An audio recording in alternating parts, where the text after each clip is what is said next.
Des d'Esquerra Unida de Biar volem fer les següents reflexions pel que fa al passat plenari ordinari de l'Ajuntament de Biar del mes de setembre.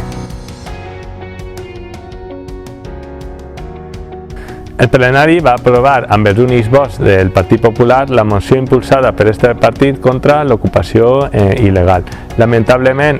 agitar el fantasma de l'ocupació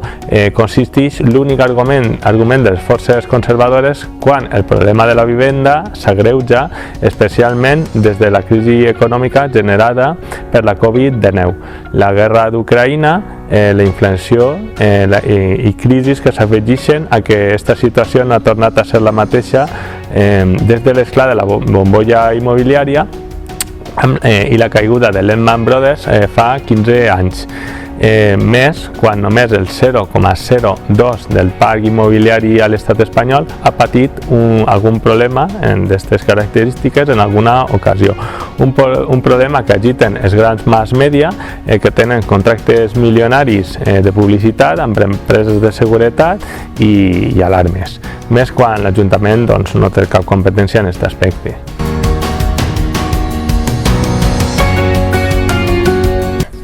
Des d'Esquerra Unida volem donar l'enhorabona al Centre Excursionista de Biar i l'Associació Naturalista del Reconco per l'acte organitzat el passat 30 de setembre i que va omplir la Casa de Cultura per donar una resposta organitzada a la proliferació de projectes de macroplantes fotovoltaiques al terme municipal de Biar.